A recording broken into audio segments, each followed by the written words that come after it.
Hello, I'm Kelvin Hanyi, and you are watching Creative Current. And tonight, we are going to be diving into this great book that I'm holding in my hand here. It's called You Wouldn't Like Me When I'm Angry, and no, it's not my autobiography. It's actually a companion book to the Hulk television series. I'd like to welcome back to Creative Current tonight Pat Jankiewicz. He is a writer, a journalist, a teacher, a film historian, and he has written this book, You Wouldn't Like Me When I Am Angry, the Hulk Companion. Pat Jankiewicz. Pleasure, sir. Thanks for having me. Welcome. How are you? Not bad, not bad. How are you? Good, good.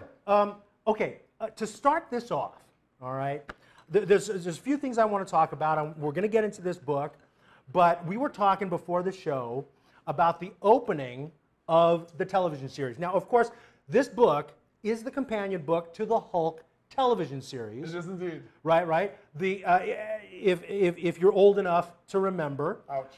Right. Yes. I am. Bill Bixby, Lou Ferrigno, right? How many years did this run? The show is until Smallville, this is the longest running comic book series of all time. It ran 5 years. Smallville eventually doubled its ratings, which went 10 years, doubled its length. Yes. But The Incredible Hulk is one of the only network shows to go the full 5 years. Right. Wow. Even Batman, the biggest superhero show before Smallville, sure, peaked in 3, off there in 3. Wow, no kidding. 3 years for Batman. 3 years for Batman, oh, like wow. The original Star Trek. They had a 3-year window, and sci-fi never used to break that until you got to stuff like the later Star Treks. And, right. You know, okay, so now X-Files. So now, and what year did this premiere? The Incredible Hulk premiered the same year the television series, the movie Star Wars came out, 1977. Is that right? The pilot ran, and I think in the late '77, they got huge ratings, the biggest ratings of the year on CBS. And then they did another TV movie about 3 weeks later, and it doubled the previous show's ratings. Incredible, incredible. I used to love watching this show. I really related to it myself because, of course, it is about sort of an everyman that has a problem with rage. Yes. Right? You know, and it's kind of a metaphor for all of us guys, I guess. And so, just to remind us of what this show is all about, to take us back there to the late 70s, we're going to play the opening of the show. All right? All right? I'm ready. But, well, okay, but I'm going to throw a little wrench in this a little bit here. I understand that you probably have seen the show so much, done so much research, that you know the entire opening of the show word for word, that you could probably recite this thing. Pretty damn close. It's kind of in my DNA at this point. You think? Okay, I got a buck on it. All right, all right. Oh, we're going to gamble right here on the internet here. Internet gambling, right here, folks. Okay, so we're going to play the opening, all right, of the television series, the Lou Ferrigno, Bill Bixby television series, but we're going to cut the sound. Okay, how about that? All right, and let's just see how far we get. All right, all right. Now give it. Hit me, bartender. All right, there you go. Okay, here we go. Okay, ready? The music, of course. Okay, music. Doodle. Dr. David Banner, physician, scientist, searching a way to tap into the hidden strength that all humans have. And then, through an accidental overdose of gamma radiation, oh, crap. Thunder. Thunder, that's from Bride of Frankenstein, I believe. Or, what? Through an accidental overdose of gamma radiation. There you go. Oh, God, I'm choking on this. Music. Alters his body chemistry, and now when David Banner grows angry or outraged, a startling metamorphosis occurs. Mr. McGree, don't make me angry. You wouldn't like me when I'm angry. And then boosh, the giant sound effect. That's from the pilot. All this is from the pilot. Oh, okay. The creature is wanted for a murder he did not commit. Oh, God, I'm shaming myself and all my readers. And now, this is great. the raging spirit that dwells within. I'm totally choking on this. Anybody on my Facebook page, give me crap about this. I've been watching this damn thing since I was 7 or 8. So yeah. Okay. And closing music. That's the patterns of my reputation. guess for the rest of our Sir, you're going to get your buck. You're going to get your dollar. That was fantastic. That was crappy a superpower. That was one of the funnest things we've ever done on this show. I'm honored. That was great. That was great. I also want to tell the viewers tonight that I didn't really prepare for this, and you just got here, and we just sort of started talking, and we just kind of decided that we were going to fly without a net tonight. I'm honored. Right, and just kind of start talking. Calvin is in a scene with Scarlett Johansson in The Island. I should be interviewing this man right here. Wait a minute. The goddess Scarlett. Have you just hijacked my television? Oh, my internet I'm not show used to here? be on the receiving end of the Oh my internet. gosh. But that is I've pretty been damn hijacked amazing. here. I would have that in my driver's license. Did a scene with Scarlett Johansson. All right. So what he's referencing is that I actually did a scene with Scarlett Johansson in a movie called The Island. But Michael Bay. Well, one of Michael Bay's best movie, by the way, without Optimus Prime. But now I really don't have bragging rights because you are an actor as well, right? Yeah, but I worked with Beethoven. You worked with Scarlett Johansson. That's no You contest. worked with Beethoven? I worked with the Beethoven. dog The Beethoven. Saint Bernard. Oh yeah. Right. Who directed that movie? I did the second one. The first one was directed by Brian, who directed Brian Levant, who did The Flintstones. I thought a guy named Wayne Wang directed one of the. Wayne Wang did Chen is Missing. Yes, he did, but I thought he did one of the Beethovens. No. He did Joyride Club.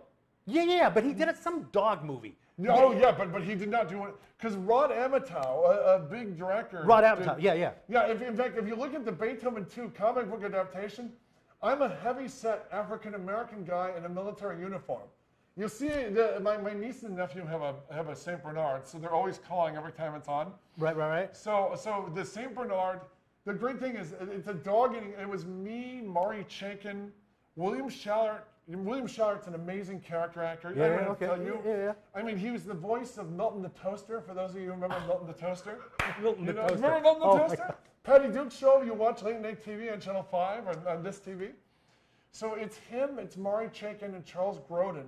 I was the only one in the scene. I've never heard of. Charles Grodin. Wow. Charles Grodin's hair was. They'd putting me in makeup every morning. I'd be staring at Charles' wig pinned up on a styrofoam head.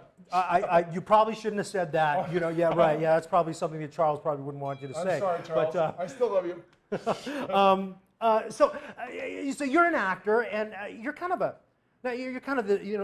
big, kind of rough-looking guy. Oh, yeah. So what kind of characters do you play? A lot of blue-collar guys and lovable idiots are kind of what I major in. You know what I mean? Yeah. My father, oh my God, I was in one commercial wearing a Sam Brown belt. I was. What's a Sam Brown belt? I don't know what that is. It's like the police belt with the. Oh, okay, yeah.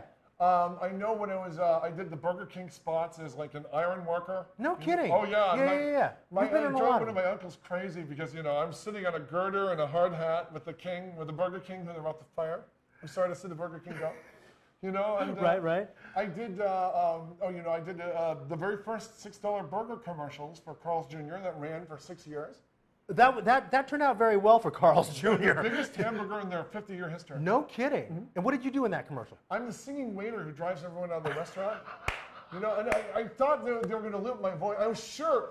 I had a Scottish Terrier, and I was sure they were going to loop my voice. But when they were running, and I thought they looped my voice, because anyone who knows me knows my singing voice is terrible. Okay. But every time this damn commercial ran for over 5 years, my dog would run to the TV, whether I was around or not. He would run to the TV, and he would do his greeting pose whenever I came in to the television. What an adorable dog you were, Hamish. He lives now only in my memory. My dog hates my acting. Oh. Yeah. What does he think? Pays for the food? Well, no, I know, but I'm practicing my lines at home, and my dog barks at me. Yeah. I know, repetition. You know what I mean? Do you work that way? Do you do the repeating thing, or do you do the tape recording? I think in France, they don't call it rehearsal. They call it répétition. Yeah, no. Actually, I think that repetition is kind of the thing that kind of locks it in for me. Mm-hmm. So you came out here as an actor. Originally, you got out here early. You came out here with your brother, right. From Detroit. Yes, my father is an engineer, and Detroit, as you guys probably know by now, Detroit has a history of kind of going bankrupt, and yeah. So my father saw where the automotive industry was basically on its way to the scrap heap. He was one of the smart guys. Yeah, okay. He came out here to work aerospace. That brought us to California. Yeah. And you know, you're a kid, and in Detroit, nobody knows about movies. You're kind of standing out as a movie geek, and unless you work at a video store or something. Right. So we came out here, and all my friends at school had no idea that Hollywood was just 30 minutes away, you know? And I mean, everybody, you know what it's like. I was 3,000 miles away. And so you guys came out here when you were pretty young, right? 14. Now, I heard that you guys used to just sneak onto movie sets. You used to, right? Now, what's this story? I was a teenage set crasher. Set crashing. It was, first of all, set crashing is a lost art, and any kid watching today out here in the Los Angeles, or probably if you're crashing movie sets, probably Bulgaria and Canada now if you're watching. Yeah. But in those days, crashing a set was a major point of honor. Your friends, when you're 14 or 15, you can't even drive, and your friends are off to do whatever they do on the weekend. I would get the films and production out of Variety. And it would, smart kid. My brother Donald actually thought of the scheme. I just implemented it. Okay. And you would have to find a friend, an older kid who could drive. Preferably the parents are divorced, so they don't give a damn if he's gone all night long. Yeah. There's always that kid that right. The cool kid who's who can do what he wants. Yeah. So I would crash zombie. I would call them, and I've been 6'3" since I was 13 years old. Oh, you were the guy that bought the beer. I was always the guy who bought the beer. Although I have a baby face, that always got me in trouble. Sure. But I would call them and I would go, "We're sending our youngest reporter. He's like 26 years old." Oh, I could always do that voice. That's great. 26 years old. Don't make a big deal about how young he looks. He hates that. So you would come into the set with the kid who drove. I'd try and bring my brother, so we'd have 3 of us on any movie set. So, they made a movie out of this, called Almost Famous, When that damn thing came out, right? My sister That's and my brothers, my sister and my brothers, old friends and girlfriends, everybody called and said, "That's you." And everyone who knew me at that time knows that's pretty much it. I mean, there's a scene in that movie, the really most honest scene in that movie, and this is what everyone thought it was me.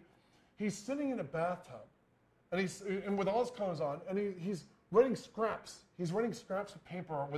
That's exactly what it was like. You would get a turn of phrase. You would get a turn of phrase. You write it down, and because after the set crashing, I sold it when I was like 14 or 15 years old. And then you became a journalist. Yeah. Which is just like Almost Famous. Right? It's that you got on the same track. Mm-hmm. So how did you start getting into journalism, and who do you write for? You write for Fangoria. I write for Fangoria. Yeah. Wizard, the comic magazine. I love Fangoria. Fangoria, for those who were never a 14-year-old boy, and that probably includes every woman in the room.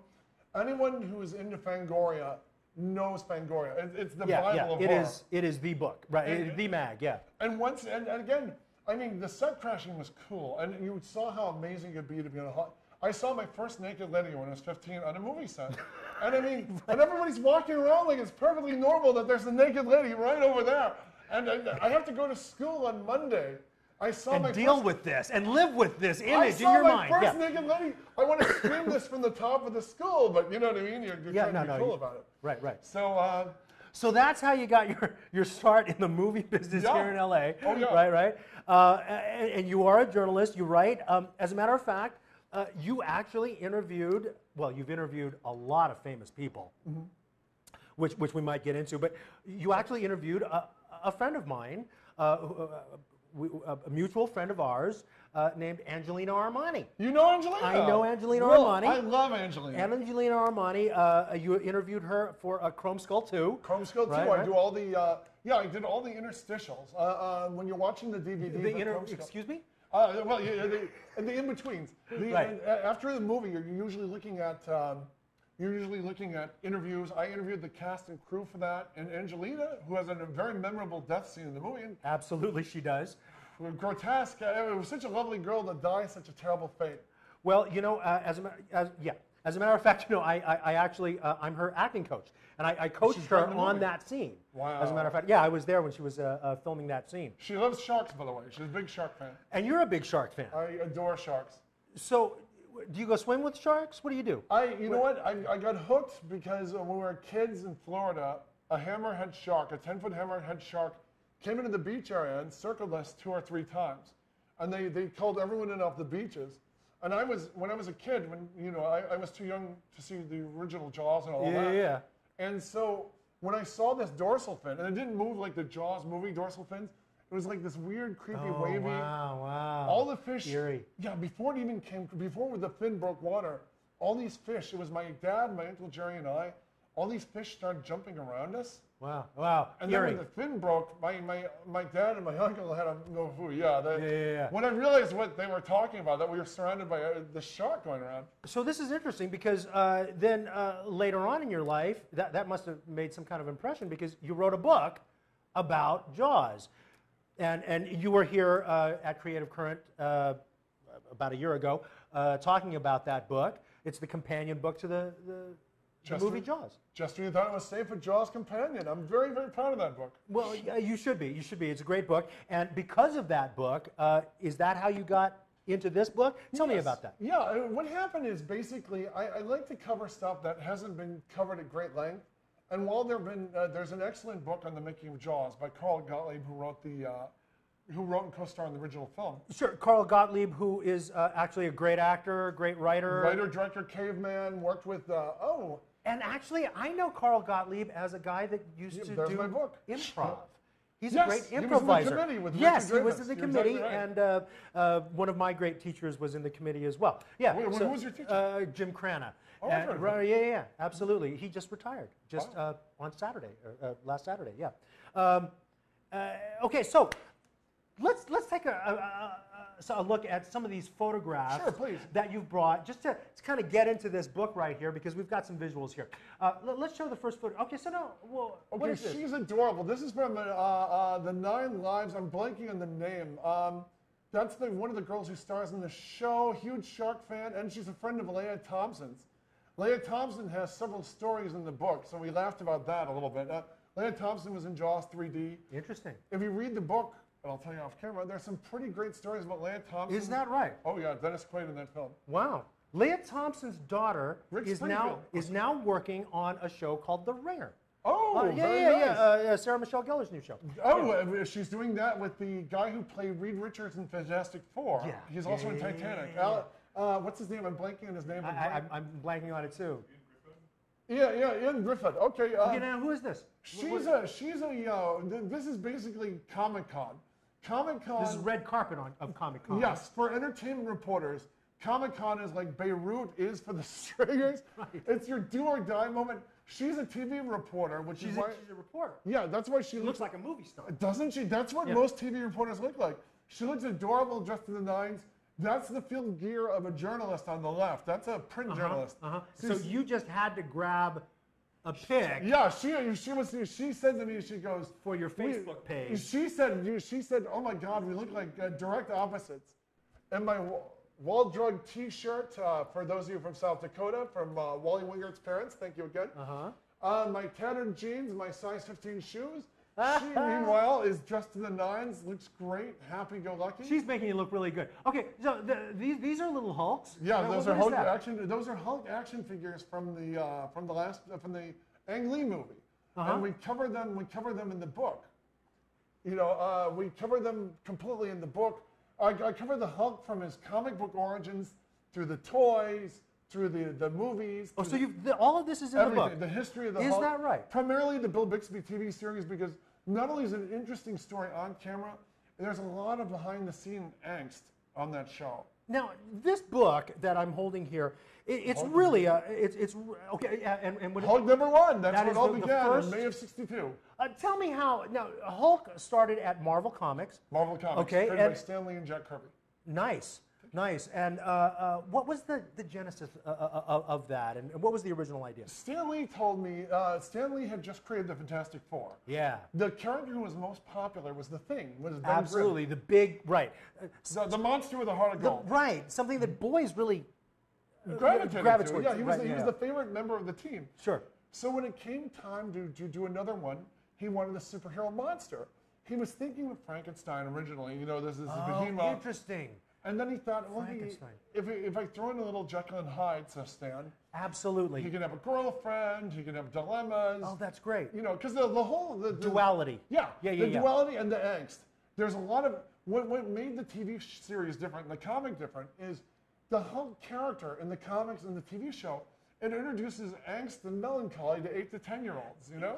You know, and that's something that I really dug too about the television show. You know, it's really giving you a lot of that stuff that you're going through in adolescence or you're about to go through. Yeah, you know, and it's kind of serving that up to you. You're exactly right. The Banner, when he grows angry, or upset, loses everything he cares about. Right. And I think the anger of a minute is what the old Edgar Allan Poe phrase is, you know? What is the old Edgar Allan Poe phrase? There's a great Edgar Allan Poe phrase where everything you love, everything you care about, you can lose in the hatred of a minute. Absolutely. Oh, that's great. So in that 1 minute, you know, you could hurt someone you care about and just, you know. Yeah, your life and death hangs in that minute. Whatever you say and do will destroy everything you care about. Absolutely. You know. And it's about anger. Yeah. You know, it's and about anger. So it's about the blowing negativity. The fuse and just losing it. Yeah, and it's so not life affirming. No, right? yeah, Right, you know. That's why Hulk has always been the Hulk. When he started in the comics, he only lasted 6 issues, and he's not. He's because of that anger. Why is that? He's a guy on the run. He's because of his anger. It separates him as a character, I would argue, from like a Spider-Man or a Fantastic Four, where he's always alone because he destroys everything. He destroys his relationships and everything he cares about. Yeah. By losing his temper and wrecking the joint. You know. Wow. This story is really, this book is really entertaining, and you've laid it out in some fun ways here. You've got sort of a breakdown of every episode. Every single episode. Rick Springfield, who I saw a little bit ago, his episode, Lonnie Anderson, Kim Cattrall from Sex and the City. So wait a minute. Sorry. Let's I'm rewind. enthusiastic about it. I know, but let's rewind here. So Rick Springfield was on The Incredible Hulk. He was. Right. And as a matter of fact, he was on probably one of the episodes that they spent a lot of money on and like that, because I understand that they were kind of... There he is, the man himself. Right, there's Rick Springfield. Right? Holding my book. God love you, Rick. There we go. The heartbreak of many teen girls in the 70s, right? Yeah, in the 80s. In the 80s, right? Right, exactly. You can't go to any type of 80s movie without hearing him somewhere on the soundtrack. For one of 2 songs. So Rick... And the women behind the camera, by the way, are smiling at the mere mention of his name. Do you know this that? is true. This is true. You guys are falling apart right now. So they were actually trying to develop a spin-off with a spin-off for Rick Springfield, and that's just a really interesting anecdote. So what were they trying to develop for Rick Springfield? What? He was going to be a sensitive cop. Macau? You know the man. Mako. Oh, Mako. Yeah, Mako. Right.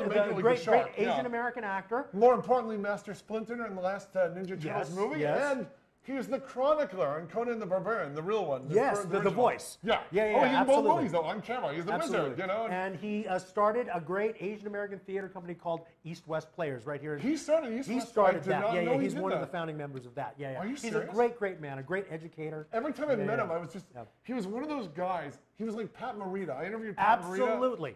Did you interview Pat? I did. He did the Great Incredible guy, Pat. Hulk. Yes, sure. And he goes, it was different to be, he goes, doing a fantasy show was different. This is Morita's great quote. Okay. It was different than playing generals on the losing side of a war. Pat Morita was one of the hippest guys what an amazing around. Cat. Right, an amazing cat in the 60s. Bend an elbow too. Sure. And but this guy was really a hipster. Yeah. You know, and we remember him as being on your Happy Days or whatever. But and he did the show. He did the Hulk. Yeah. Pat Morita is in Stop the Presses, one of the best episodes of The Incredible Hulk. Really? Wow. And tell us some of the other. Lonnie Anderson, one of her earliest roles. Right. Okay. Kim Cattrall is a Native American, so she's covered in Kim Cattrall from Sex and the City, and because it's of its time, they use the term. It's kind of pre-PC. Oh yeah, so it's right. Indian. You know, right. She's not Native American. She's Indian. Indian. They make it clear. Indian. Right. Yeah, again. And they've got her in red makeup. They've got her. Yeah, the terrible. The way you would tell in Hollywood, especially in the 60s, 70s, and 80s, you would know the Native American because they would look just like a white actor covered in red pancake makeup. Bad That's what an show, Indian ladies looks and like. gentlemen. That's Yeah. Okay, so what's your favorite episode? I love the pilot, and I love an episode called The First. There's a 2-part episode where the Hulk meets another Hulk. All right. And it was cool because the other Hulk was played by a guy named Dick Durock, who went on to play the Swamp Thing in the Swamp Thing movies. Yeah. I met Dick Durock at a mutual friend's backyard, Dan Roebuck, an actor friend of ours. Oh, you know Dan? No, I don't. Very cool guy, very cool. Oh, wow. Wow. So he's a horror geek. We're in his backyard, and I couldn't find Dick Durock. I'm in his backyard, we're bending elbows. Yeah. And the creature from the Black Lagoon's son, Grant, introduces me to Dick Durock.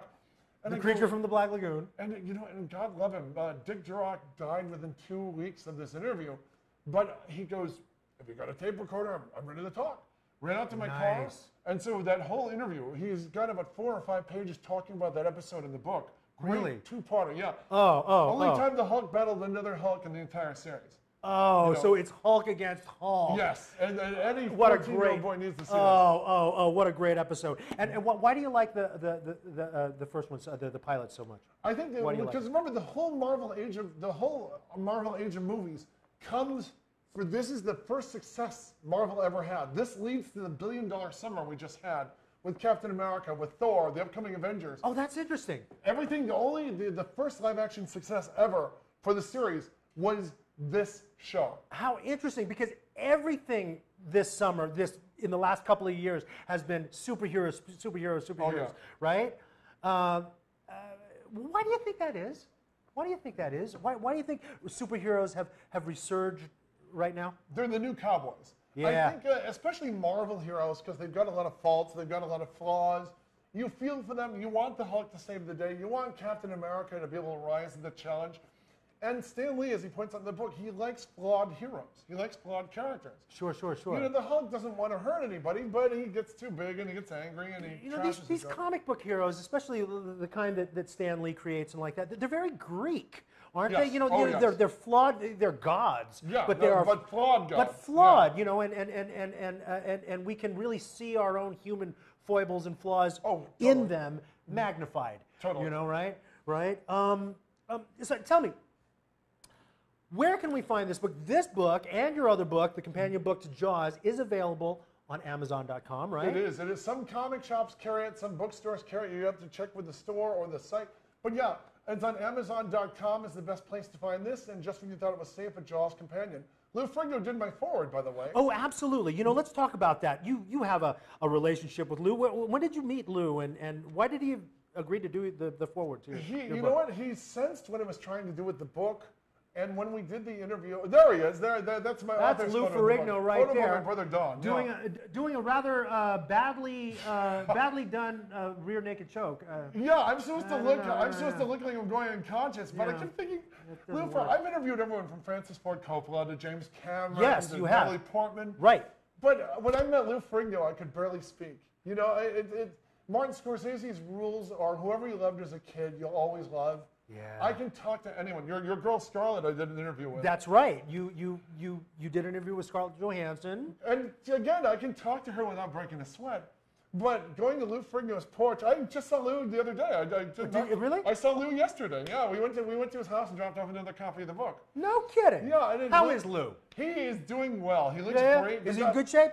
Every time I did the book, I would run home and do a flurry of completely useless push-ups. Well, right, because he looks like a Greek god. He's 200 feet tall. You feel like a girly man after you see Lou Ferrigno, right? When you meet Lou's family and Lou's daughter, Lou's wife, you feel like you're on Mount Olympus because you've got these gods and goddesses striding around. Okay, you know what? Where you're going to do some book signings of this? I am. October 8th. Where can people see you? October 8th at Dark Delicacies. November, I'm going to be at the Frankensons Nuke the Fridge Comic Con in Walnut, California. They're also booking. I might be at Emerald Knights Bookstore in Burbank at the end of October. Nice. And that's some in other my signings neighborhood. Coming up. Oh, that's excellent, cool. excellent. Yeah, maybe I'll come down. Please. I that's great. It. Yeah, come down and see Patrick Jankiewicz and get this book signed. I'd like to welcome, thank you for being here tonight. Kelvin, and I love your stories. Love your shirt there. Something more. I don't have any Hulk shirts. You know what I mean? Yeah, why did you wear a Hulk shirt? I had no Hulk shirts. I grabbed the only Marvel shirt in my collection. And again, if you see me at Comic-Con, I'm always in a button shirt or a t-shirt, something that doesn't look fanboyish. You look amazing. But I had to, I'm embracing my inner Marvel tonight, kids. This is for you, Marvel Zombies. And you know what? I just want to mention one more thing, by the way. If you like what I'm wearing, Beautiful. Thank you. Very snazzy, Kelvin. Thank you. It's a stretch denim shirt. It's very, very comfortable, and I'm wearing a fantastic a pair of jeans here. They're by In-Ad Minus, which is a wonderful designer and store in Sherman Oaks. I want you to go on down there to In-Ad Minus and take a look at some of their fabulous fashions. Say hello to Vitaly, the manager down there, and Jack and Serena. They're fabulous people, and they know a lot about clothing and fashion. So say hello to them out there. And we're going to have you back sometime because we didn't really get as into this as we wanted to. Half an hour goes by really fast. But Pat Jankiewicz, it's been a pleasure. Thank you so much. This has been a lot of fun. I enjoyed it. Thank you. This has been Creative Current on LAartstream.com. Please leave your comments right here on the website. All right? And we'll get back to you and comment back right at you. Cheers. Good night.